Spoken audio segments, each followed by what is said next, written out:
Welcome to Ontario Cold Cases, the podcast, brought to you by Nickel Investigations, the podcast that delves deep into the unsolved mysteries that haunt our province. I'm Jay Nickel, a private investigator with Nickel Investigations, and your host and guide in this journey through the chilling tales that left investigators baffled and communities in search of answers. In each episode, we'll unearth the forgotten stories of Ontario's cold cases, exploring the details, the evidence, and the individuals involved with the eye of a private investigator who specializes in cold case investigations. From the mysterious disappearances to the perplexing murders, our mission is to shine a light in these cases and hopefully bring justice to those who have long awaited closure. But we can't do it alone. Join us as we navigate the twists and turns of these enigmatic cases. We'll speak with experts, law enforcement officials, and sometimes even the families of the victims, all in the pursuit of truth. So buckle up and prepare to dive headfirst into the world of unresolved mysteries. Together we'll keep the flame of hope burning for justice, one episode at a time. Thank you for tuning in to the Ontario Cold Cases, the podcast. Let's begin our quest for answers.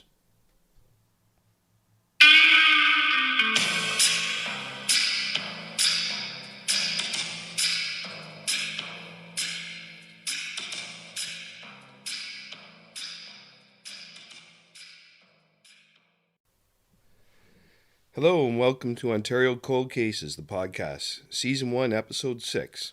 I'm Melinda Sheppit Sophie Fillion, and a serial killer in Ottawa operating since at least 1990. I'm your host, Jay Nickel of Nickel Investigations. The headline 11 years ago in 2012 said it all. Ottawa police warned of pattern in prostitute murders. Was a serial killer targeting prostitutes? It had been over 30 years since Melinda Sheppit's nearly naked body was found next to a dumpster in downtown Ottawa parking lot on September 30th, 1990. She'd been strangled and one of her snakeskin stilettos was missing. The killing of a prostitute doesn't always rock a city, but that one did. Melinda Sheppit was just 16 years old. She was beautiful, she came from a good family, and police said she'd been working the streets for just 3 weeks before her demise. They also said an arrest was imminent. More than 3 decades later, her homicide remains unsolved.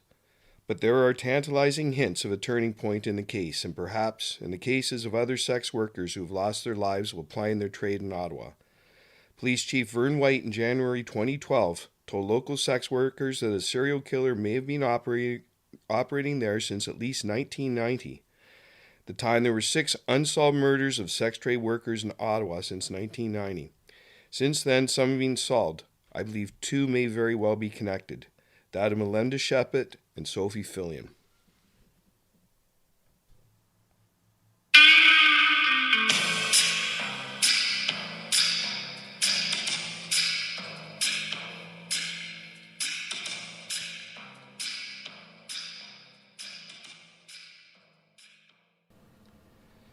Melinda Sheppit. Melinda Sheppit's nearly naked body was found next to a dumpster in downtown parking lot on September 30th, 1990 in Ottawa. She'd been strangled and one of her snakeskin stilettos was missing. She was last seen near Clarence and Dalhousie Streets in the Byward Market area of Ottawa. Some reports say she was seen getting into a car. Only days before, the 16-year-old had called her relatives in Oakville and told them she was going to return to the Toronto area. Till 2 years before her murder, Sheppit lived with her parents, her sister, and 2 brothers in Oakville. When her father, Peter Sheppit, got a job as a security guard in the capital, the family moved to a townhouse in Ottawa's Hunt Club area. He and his wife, Diane, split up in late 1989, with Diane taking the 2 youngest siblings back to Oakville and Melinda and her brother, Michael, staying in Ottawa.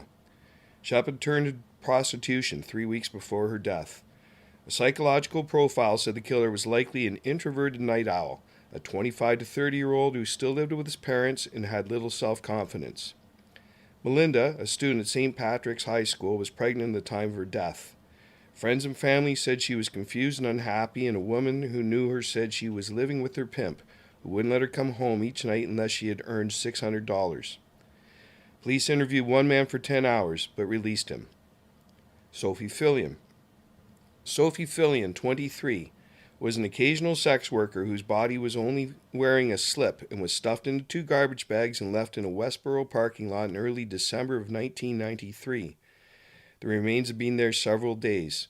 She too had been strangled. The mother of 2 young children had turned to prostitution to support her children and unemployed boyfriend. The 23-year-old prostitute and cocaine addict had been reported missing on November 16, 1993. Fillion was 5'5" and 130 pounds with shoulder-length wavy brown hair. She was last seen wearing a gray 3/4 length coat, black spandex pants, and black calf-length boots. Fillion was seen leaving her Vanier home on Mazenot Street on November 15, 1995 at 10 p.m. Police believe she was going to the Byward Market to look for Johns.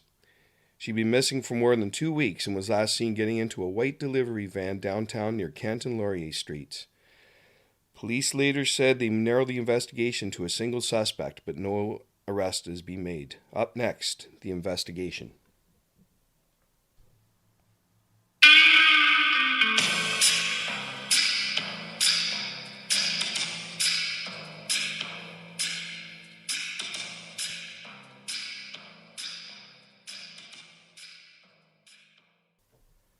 This episode is brought to you by Nickel Investigations. The investigation. In 1993, another woman was picked up on the streets and beaten. Her assailant, who was scared away from the scene by a passerby, reportedly told the woman he was Melinda Sheppit's killer. Nothing came of that. A few months later, yet another prostitute was attacked. She was choked but not killed, then dumped in Hull. Despite the similarity to the Sheppit case, police could not make a link between the cases. A few years later, Lucy, a street worker, told police, "This one time a client picked me up, dragged me into an alleyway. He knocked my head on the brick wall and strangled me till I went under. I had black and blue marks on my neck for about 3 weeks. I wasn't able to swallow. He left me there thinking he had killed me. A couple weeks later I saw him trying to pick another girl up. I was shaking. I called the police from a restaurant anonymously. He got arrested. The police were already looking for him. He was the guy who had put a girl, her body in a bag in an alley. The whole time he was bashing my head against the wall and strangling me, he was yelling, 'I hate hookers, I hate sluts, I hate women.'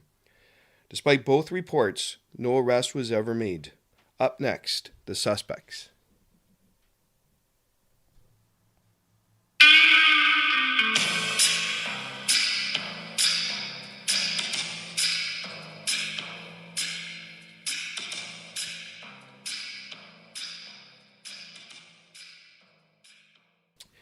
The suspects. Camille Cleroux. One theory is that convicted serial killer from Ottawa by the name of Camille Cleroux also killed Melinda Sheppit and Sophie Fillion. Cleroux worked at a 24-hour diner in the Byward Market called Mellows. It was a popular place for local sex trade workers to get a bite to eat after their shifts. Cleroux could easily have met Melinda and Sophie there. Camille Cleroux, 58, pleaded guilty in an Ottawa court in 2012 to the first-degree murder of neighbor Paula LeClaire and the second-degree murder in the deaths of Jean Rock and Lise Roy, his former wives. Marc Leduc. Another possibility is Marc Leduc, who was found guilty in 2016 of killing Pamela Kosmak in 2008 and Leanne Lawson in 2011. Pamela Kosmak was found beaten to death near a bike path close to Britannia Park in June 2008. Leanne Lawson was found dead in a parking lot in Ottawa's Lower Town neighborhood in September 2011. Both were known to have been involved in the sex trade industry. In November 2012, a 19-year-old woman was attacked by a man wielding a knife while she was sleeping in her bed in West Ottawa.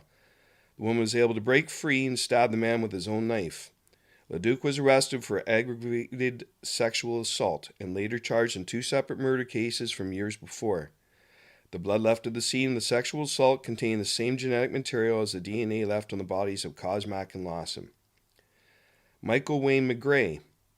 Serial killer Michael Wayne McGray was convicted in 2000 and took no time in claiming to have killed a number of people over the years in Halifax, St. John, New Brunswick, Montreal, Ottawa, Toronto, Calgary, Vancouver, and Seattle. One of his claims was the murder of a prostitute in Ottawa. All claims were investigated, though few claims proved truthful. Certainly not the Ottawa claim. Mark McCaskill. On the morning of September 17, 2006, a man's body was fished out of the quiet waters of the Rideau Canal, not far from the Pretoria Bridge in downtown Ottawa. Identification found on the body in the name of Mark McCaskill led police to a basement apartment in the north end of Leon Street, where a suicide note was found. McCaskill's name is known on the Sex Professionals of Canada Bad Client List, a lengthy charting of ongoing situations and past run-ins that warn hookers to be on the alert regarding certain individuals, and includes the pictures of various men who have allegedly crossed the line. Up next, my theory.